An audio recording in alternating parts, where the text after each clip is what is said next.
实事求是是无产阶级世界观的基础。只有坚持实事求是，一切从实际出发，我们的社会主义现代化建设才能顺利发展。我们可以上大学啊！目前进行的关于实践人正义的唯一标准问题的讨论，实际上也是要不要解放思想的争议。乡镇企业给中国农民打开了致富大门，但也给环境保护带来了严重问题。40%的乡镇企业成为污染源。杜绝假货，加以培植。感觉到快，天人跑的。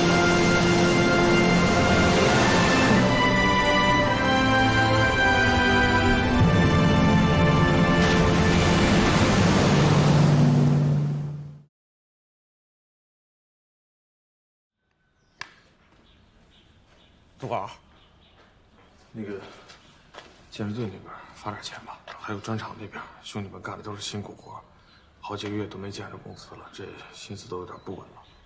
账上还有多少钱？6万多。这钱不能动，得留给电线厂买煤买铜。可大家伙心都慌了，红伟还有老书记说，你再这样下去可就不好管了。晚上都去我们家，商量商量这事。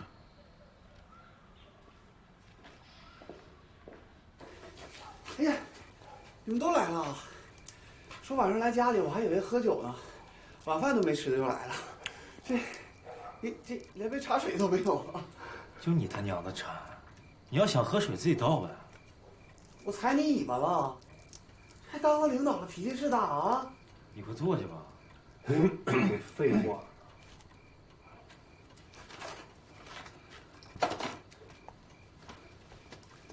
村里头没钱。我知道你们各自管那一摊儿都挺困难的。今天把大家伙叫到这儿来，就说说这事儿。东宝啊，我听四眼说，账上还有钱。那钱不能动。东宝，我知道你心思在电线厂，可是砖厂、玉制品厂还有建筑队是咱们村最赚钱的。你不能只在乎新人，忽略老人啊！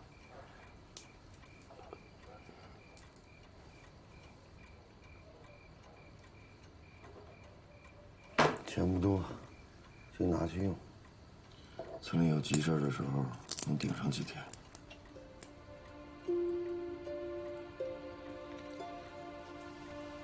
东宝书记啊，这是不是有点不合规矩啊？你拿你自己的钱。我是书记，村里头没钱，我不拿谁拿呀？四眼，收起来。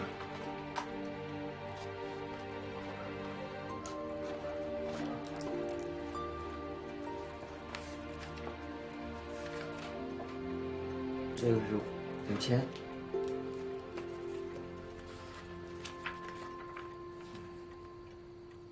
3172，那2个折子一共8172，我都记下来了，书记。我的意思呢，队上的干部分别凑点儿，至少能给那些干活苦、家里困难的人给发点工资。等村里的难关渡过去之后，再还给大伙。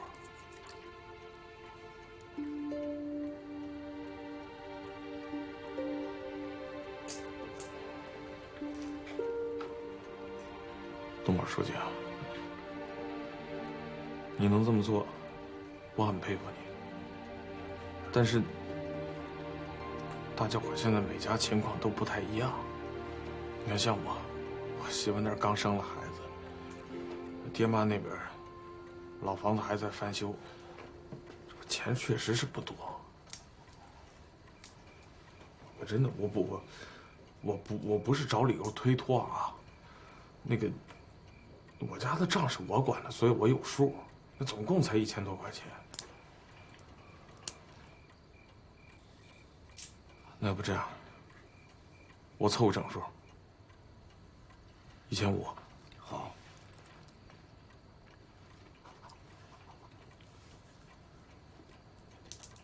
我出4000。多少？4000呢？你出4000，你媳妇儿知道吗？知不知道的，我们家我说了算。再说了，咱们公司都差不多，书记高也高不了几块钱，书记都能拿出8000多，我拿4000咋了？随缘好样的。我出2000。我跟师哥这情况一样。行。我一样，我跟师根一样，1500。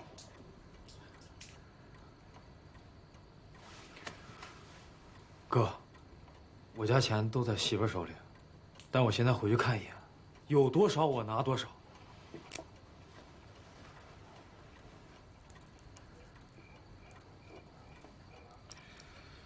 那既然这样，这事儿就这么定了。刘宝啊，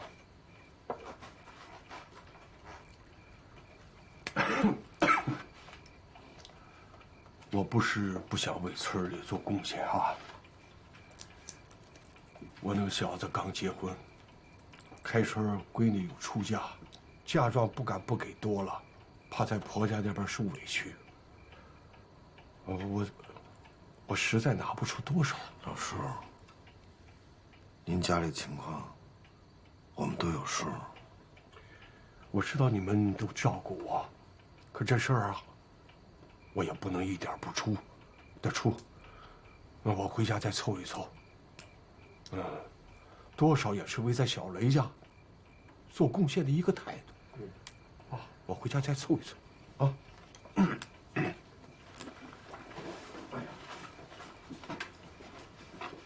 书记再见。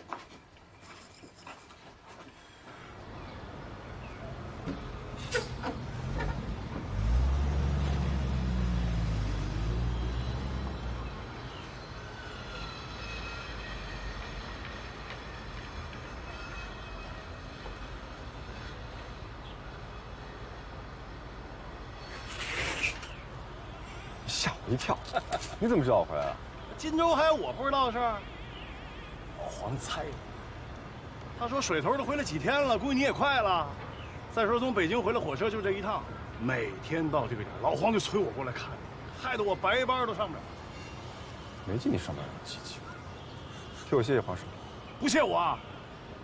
你用不着。二胡子说了啊，就等你回来喝一场。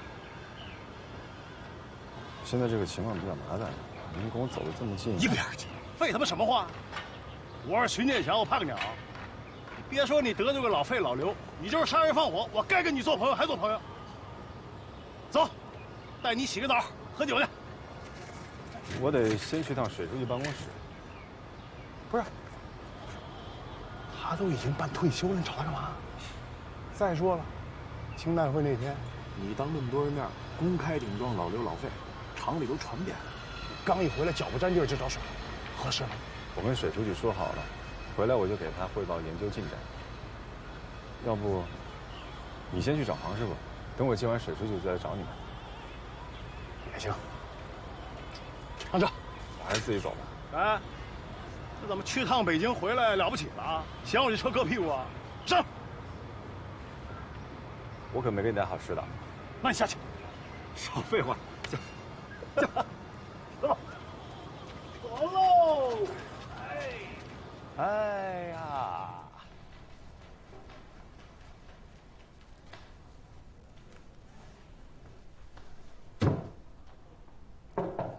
来，进来。水书记，回来了。啊，来坐。哎。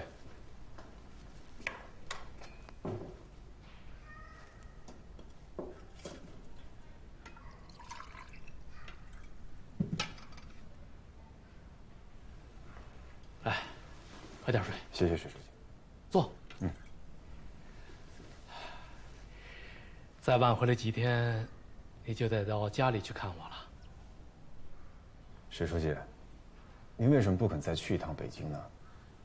我们这次的思路是得到老徐首肯的，一定也会获得部里的认可。你自己在那边辛苦了，需要的资料全都带回来了吗？都拿回来了。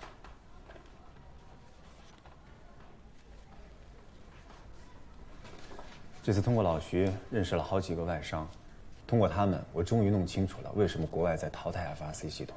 原来是我们的思路太局限在国内需求上了。这次 FRC 技术的换代，其实是世界化工产业的一次整体技术升级。好，这些资料你也拿给老刘他们分享一下。薛书记，你还是对我的报告不放心啊？新思路在电话里我们已经讨论过了，我马上就要退了，不管按照程序，还是按照学术规范，你都应该向老刘他们汇报。那既然这样，您为什么不再去部里争取一下呢？他们看了我们的报告，就知道 FRC 的路子不对，您就不必这么着急退休了。你以为我带你到北京去是告御状，为了参老刘和老费他们一文？不是，是为了论证荆州到底该引进哪种类型的技术设备。当时你的报告还没有写完，可我也拿给厂里看了，但他们的意见是，你的报告不足以说服他们，我们才去了北京，找专家查资料，目的就是要找到一个结论。现在这个结论已经有了，我们为什么还要跑到北京舍近求远的去汇报呢？可是什么？他们如果还不认可我们的思路呢？真理越辩越明。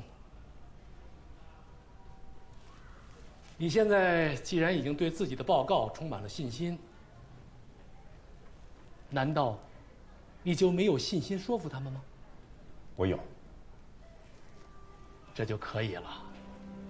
你自己不是也说这份报告还不够完善吗？还需要很多人帮助你完成。你说服他们，就会有更多的人出来帮助你。这对新生产线未来的安装和使用，将是最好的局面。可这是我们共同的心血，眼看就要出结果了，可您却退了。就算我退了，我也还住在金州厂的家属宿舍区里，我也还会亲眼看着金州厂引进的新设备一点点的组装投产。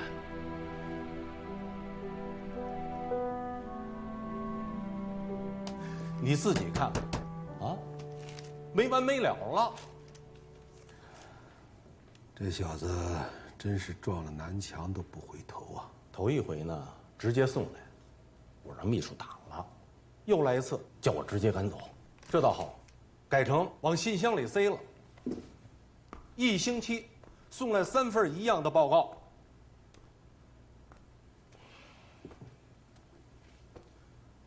哦，对了，你那儿也收到了吧？1式2份，一模一样。宋运辉啊，还真没有厚此薄彼。他想干什么呀？非要逼着我跟他认错？不至于，就是驴脾气犯了。老刘，你把这件事想得太简单了。宋运辉的背后，要是有什么人指点，把这份材料送到部里去，那是要耽误咱们引进设备的大局。我向部里专家组熟人打听了，他们还真不知道这件事情。那就快刀斩乱麻，把他赶出荆州，找个鸟不拉屎的地方晒着他。老费，你这样做，是不是太过激了呀？你可不能小看这件事。老水在荆州经营了多少年？咱们俩上位才多久？下边的人本来想法就多，要是再多几个宋运辉，恐怕你我的权威就荡然无存。就算是杀鸡给猴看，也要严惩这个宋运辉。老水在退休之前提出的唯一要求，就是把宋运辉调到维修分厂去。为什么？他是在保护宋运辉啊！你这么做，是不是激怒老水了？那你说怎么办？总不能就这么任由宋运辉挑战领导吧？以后这工作怎么做？你看这样好不好？开个会，把总厂升级处整顿办的领导都叫上，把老水也叫上，咱们俩当面把他这个方案驳倒。咱们那些年轻人就喜欢看那些国外的电视连续剧，宋运辉这种敢跟领导对着干的做法，会被他们当英雄看的。上次清代会，宋运辉和咱们争执，全场都知道了。你这样不明不白的把宋运辉处理了，势必引起人们的怀疑。流言一起，再想澄清很难。正好开个会，把事情公开化，本来就是技术之争嘛，让那些不明白所以的人都能看清楚，他这个方案行不通。老刘，你觉得宋运辉的方案不行？假如这个话是老水提出来，有情可原。你是懂技术的呀，引进 FSC 是咱们经过多少次论证才确定的呀？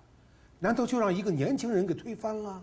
这小子跟老水去了北京，你要是万一他掌握了对他有利的资料，在会上当着那么多人强词夺理一番，咱们可就被动了。不，宋运辉还不是强词夺理之人，他那个报告我看了，无非就是加了一些国外相关产业的数据和标准，他是拿洋人来打倒我。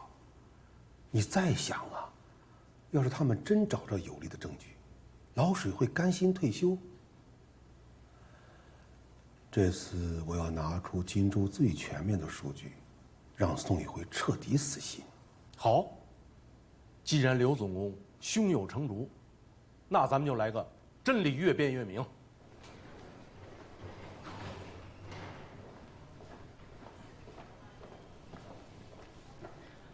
进来吧。你稍等一会儿，领导一会儿就过来。哦。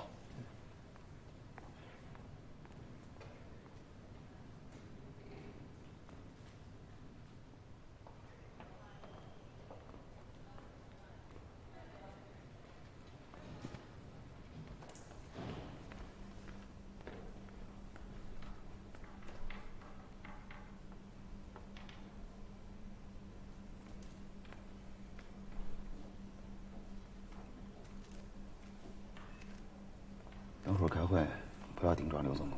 这个会议是什么内容啊？你不知道？我在宿舍呢，一个电话把我叫过来了，我什么也不知道。是关于 FIC 设备的，你应该比我了解。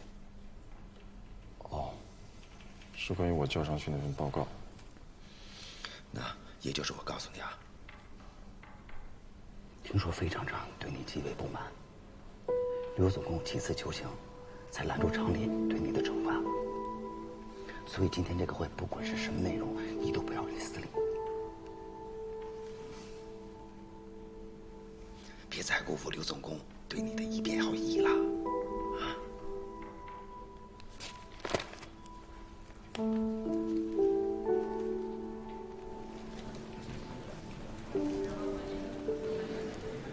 哎，好。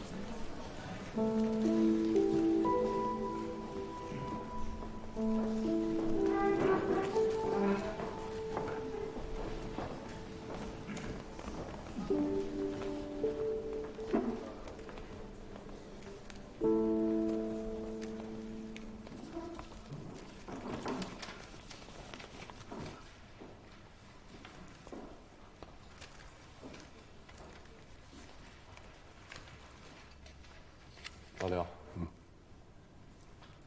人都到齐了吧？今天难得费厂长有时间，我们趁水书记退休之前，把前一段厂里引进设备的工作做一些总结，也让水书记不要带着担心离开工作岗位。我们今天的会议要理一下思路，统一一下思想，确定未来引进技术设备的方向。时不我待，今天这个会议必须形成决议。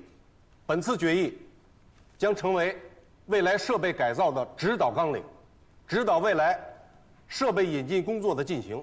因此，我们的讨论必须全面、深入、细致。事不宜迟，刘总工，开始吧。厂里引进设备的计划已经1年的时间了。为什么我们选择 FIC？ 那是因为 FIC 技术与荆州目前的设备具有不可替代的先进性。FIC 与现有设备配套非常便利，几乎不用做升级，只要稍作改造，就可以顺利对接。关键是啊，我们目前荆州的技术水平完全可以消化 FRC 技术，我们也不用花更多的时间和精力来培训工人。老水，你还有什么不理解的地方？今天借着这个会，一起提出来，摆在桌面上说清楚。先听听大家的意见吧，看看同志们还有什么补充要修改的地方吗？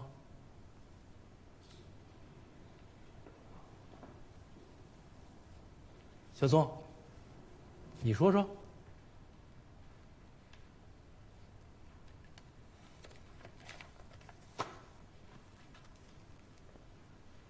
我对 FRC 技术的先进性有几点补充。小宋，你到上边去说。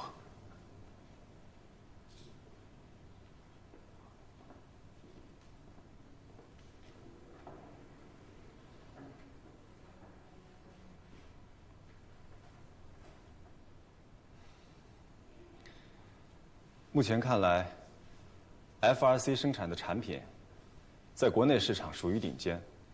如果设备运行良好，在国际上也能达到中档标准。这种产品，目前在国际市场上还是有一定需求的。这个我们没有想到 ，FRC 产品除了可以满足国内的工业生产，还可以出口创汇，赚回购买设备的资金。小于，把它补充进去。我这里有数据比较，我给大家写出来。不用写了，大家手里都有一份。老水啊，看来产品的定位很合理，引进 FRC 的方案就正式定下来了。下面我们就开始讨论审批和配套工作，也不用另立班子了，还是总工办、升级处负责。原班人马重新组合一下，马上开展下一轮的工作。刘总工，你谈一下对下一轮工作的思路。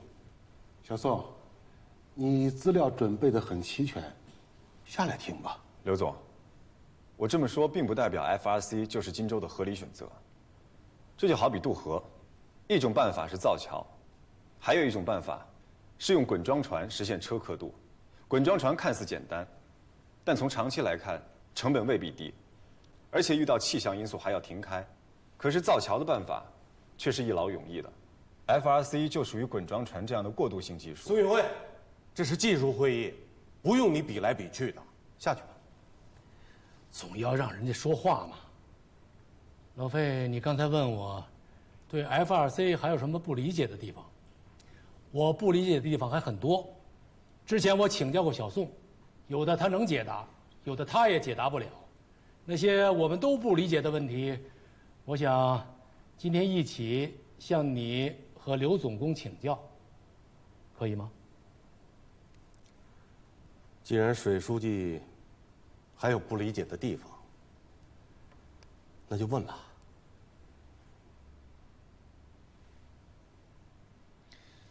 根据我对 FRC 生产厂商代表的访问，我们原设备与 FRC 技术配套最大的问题就在于动力车间，改造它需要花费巨大的成本。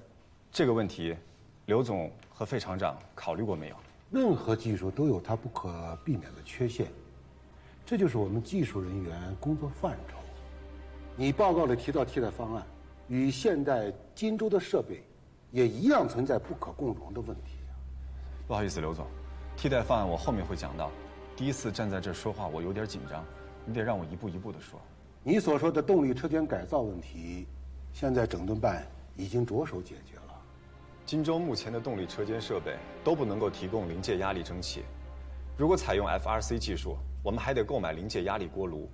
而且根据我从应用 FRC 技术生产设备的2家厂商初步了解到的主体设备大致价格，再加上临界压力锅炉，这套设备的总成本价格不菲。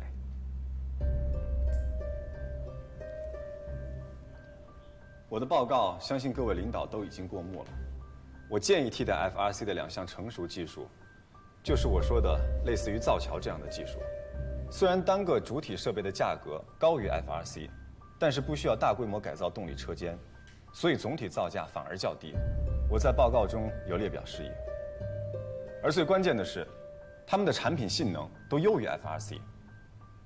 这2项技术的最终产品标准比较，请看表4。等等，但是你所说的这2项技术设备需要的关键辅料都依赖于进口，这是不是会增加后期的成本？你这个不考虑进去，怎么能武断地决定替代 FRC 啊？开头的时候我说过 ，FRC 的产品目前在国外还是有一定需求的，但是国外主要同行都开始了升级换代产品，无论在性能还是价格上，都全面超越了 FRC 产品。我们现在着手引进设备，等到设备安装完成、正式投产的时候，其产品在海外已经没有了销售市场，而替代 FRC 的这2项技术设备，其产品在相当长的一段时间内都具备出口优势。我们花费国家的巨额外汇引进设备，不能单单着眼于当下，更应该立足于未来，这样才能保证荆州在未来的优势竞争地位。宋运辉，你别以为你找了些外国的二手数据就能信口开河。荆州产品怎么定位、怎么销售，那是国家定的，用不着你这儿指手画脚。我本以为你还有什么惊天动地的想法，现在看下来，不过就是些空话、大话。今天的会议到此结束。FRC 是厂领导共同认定的方向，明天我就带着报告去北京上交部委领导。散会。等一下。薛书记，老水，有什么意见，私底下交流嘛。我已经在私底下找过你们好几次了，可是都没有谈出个结果。刚才老费不是说过了吗？有什么问题咱们摆到桌面上来谈。老水，你都是快退休的人了，你何必站在全场的对立面呢？再说了，技术上的问题，你也不懂啊。我不懂，可是宋运辉懂。刚才他建议你们都听到了，是外行的指手画脚吗？哪一个不是切中荆州的要害？你老费说荆州的定位权属于国家，可是部里3令5申要求我们充分考虑经济效益，下达指示的红头文件没有交到你那里去吗？我是要退休了，可是荆州还没有退休，荆州还要在这个大市场里活下去。这2年，除了荆州，还有7、8家兄弟企业都在进口国外的设备，他们进口的都是什么类型的设备？都是跟 FRC 差不多的东西。2、3年之后，国内的化工领域毕竟是一大片同质化的产品自己打架。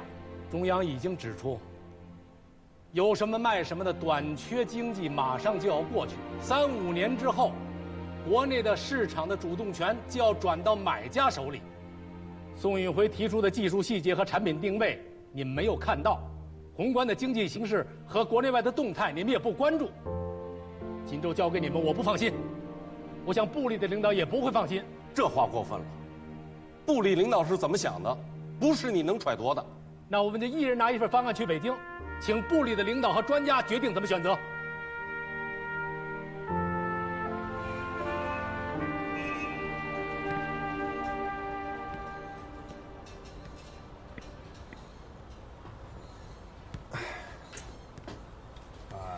你这可回来，他什么破会啊？开那么长时间。设备引进大会一直开到现在，大伙连饭都没吃。哎，你那美国学生来看你来了？梁思申啊？嗯。他人呢？什么时候来的？你前脚刚被叫走人，后脚就来了。孩子对你真好，回国就几天，还专程找时间来看你。他走了？走了，依依不舍呀。他现在什么样？过得还好吗？好得很。哎呀，长得漂亮，气质一流，关键啊，特别有主意，有时间观念，说好了就1个小时，1分不差，到点就走。那他留下什么话没有？说了，我跟他说，你是我们全荆州厂有名的累不死。小姑娘说了，还以为自己已经很努力了呢，可没想到比起她宋老师还是差得很远。让我告诉你，他一定会追上你。你又替我吹牛。我那是实话实说。这孩子宠败你，说你这铺都比我这铺要干净。再说了，我要不自夸一下，那对得起他大老远来看你啊。什么话从你嘴里一说都变味儿了。哎，看看，人特地从美国给你带的礼物。你帮我拆吧，见者有份。好。拆。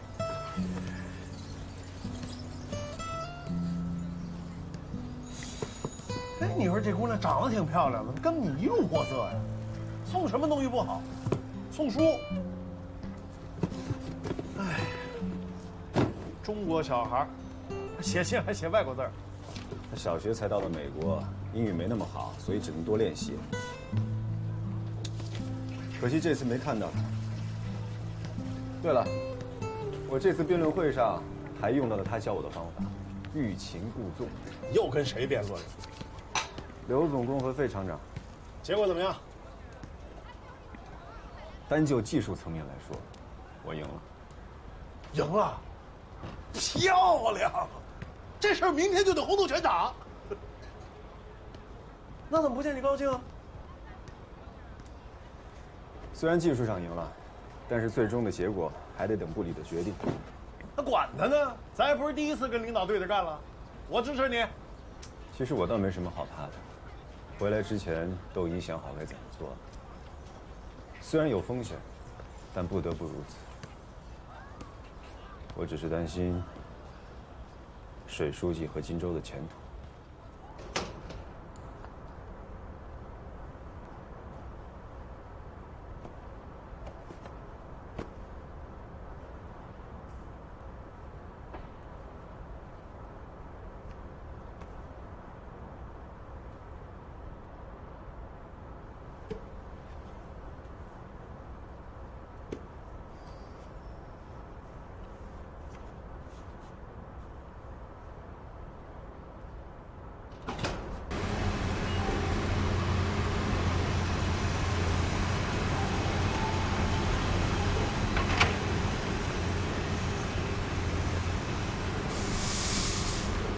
你怎么不戴安全帽啊？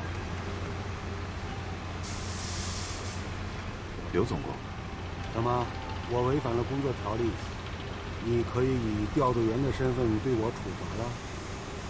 这里很危险，你应该戴上安全帽。岁数大了，原来爬这么高根本不当回事，现在不过看荆州的全貌，还是应该站在这儿。您还是先把安全帽戴上吧，这里真的很危险。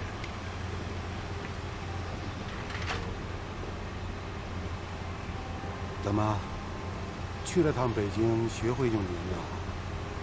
以前你可不会这么说。小宋，我不记恨你。谢谢刘总工。回到车间，工作感觉怎么样？还好，跟以前差不多。年轻人又犯了少不更事的毛病。你是一战成名的，现在在荆州你是万众瞩目的，嫉妒你的人会越来越多。你要学会保护自己。还记得我在图书馆是怎么跟你说的吗？记得。我是怎么说的？您说搞技术的人不宜太出风头，尤其不要和那些热衷官场的人走得太近，要我踏踏实实从基层做起。你没有做到啊！老水是个喜欢和善于弄权的人，你是他打倒了和老费的一颗子弹。不，以你的能量，应该是颗炮弹，炸得我们灰飞烟灭。在看人和用人方面，我们都不如老水。可是部里还没有最终决定选用哪种方案。你真的不知道？我被恢复工作以后就一直在车间，也没有人跟我说起过这件事。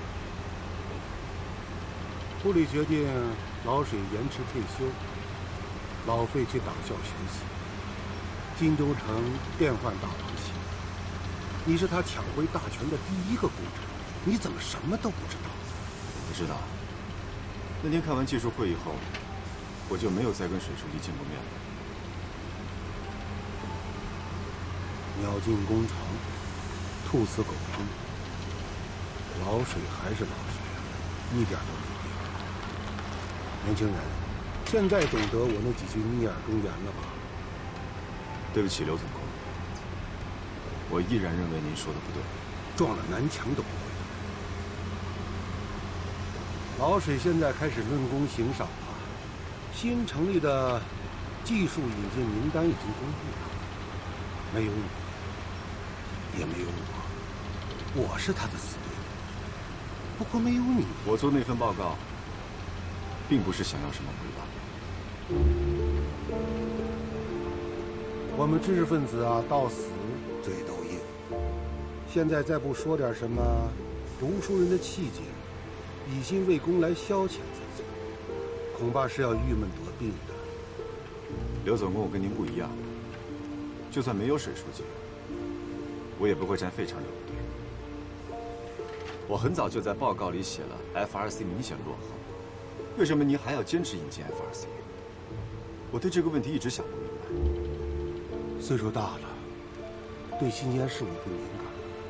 当我在资料里看到 FRC 最具有先进性，我就一头扎进去，力图做到最精最细。就像你对旧产品要实行改造，荆州的产品是我们这些老的想了点子想路子，改造了又改造，可是到头来还是要靠你们这些年轻人提个头。是我懂了，事情还可以这样。当我明白可以这样的时候，还是不如你们做的细致入微。这可能就是年龄的差别吧。我倒觉得这是我们技术人员的通病，容易陷在细节中，却忘了抬头看路。当初我也只是偶尔提及我在学校里看到的一点资料，水书记就鼓励我继续研究下去，还让我去北京查资料。到了北京，我才知道天外有天。最后厂里的决策离我最初的想法早已经相去甚远。您说我被水书记利用，车间里也有人议论说水书记以前是外行指挥内行，耽误了荆州的发展。可我倒觉得，如果不是他的魄力和眼界，我根本不可能完成这项研究，荆州也不会有机会引进先进的设备。相比之下，费厂长是懂技术，但是他却抱着自己已知一定的知识，在事实面前还固执己见，差一点耽误了荆州的前途。水书记告诉过我8个字：因人成事，因人废事。我们能走到一起，是因为我们都希望事情有一个最好结果。可是费厂长是真的让我明白了什么叫因人废事。对不起，刘总工，我说的比较直接，但因为我一直很尊敬你，我不能不把心里话说出来。就算我真的是被利用，但如果再给我一次选择的机会，我依然会这么做。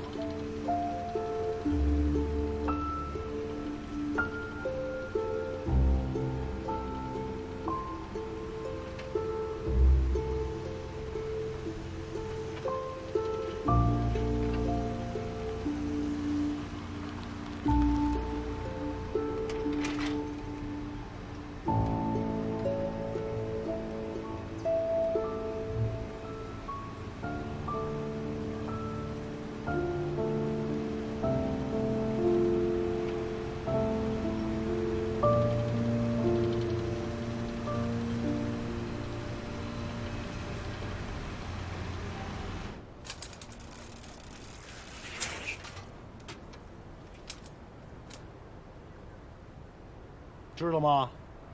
北京决议下来了，老水延缓退休，至少要干到设备正式投入运营，那时候就几年以后的事儿了。到时候形势怎么变化，谁也不清楚。老水这回是大获全胜啊，一举扳回去。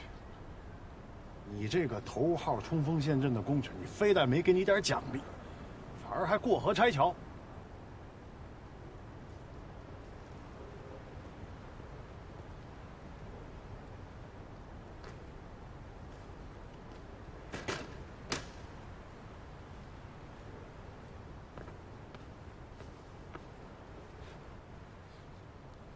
心里头是不是不舒服？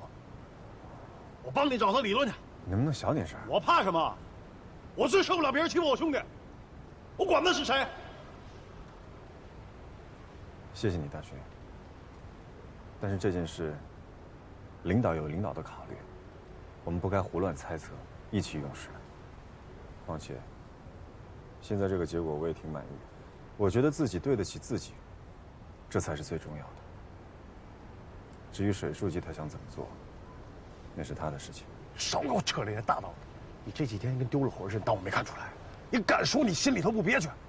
我有情绪，不是因为水书记的态度，是因为周围那些不了解真相的人，把我说成是一个损人利己的小人。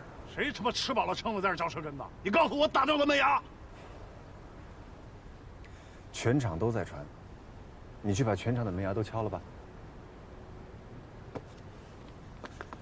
你就是太好欺负了你！你死活弄不出个响屁来，谁知道你受委屈了？这个时候就得闹，就得吵，不然真以为你默认了。这个时候大家都等着看我的笑话，说多错多，还不如三缄其口，清者自清。是不是读书读傻了？叽里呱啦说老子一句也听不懂。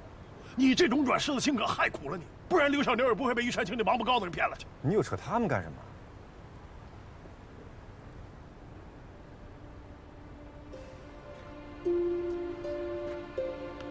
下班看他们俩在一块儿走过去，心里不舒服。替你这傻子不值。他们怎么样和我没关系。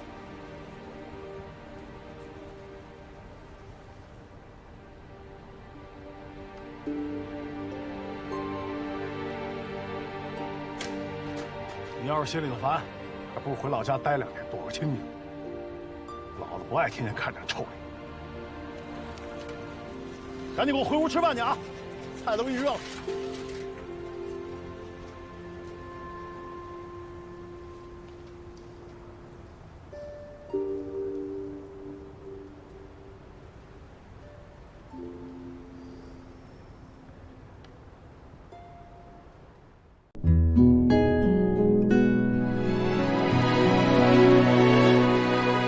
春天开的花无声，盼着秋天的金色硕果，前人栽下的希望的种子，后人来获。夏天的骄阳如火，泛起层层波，陶依旧热，推开一扇窗，让风轻扬过，如春来过。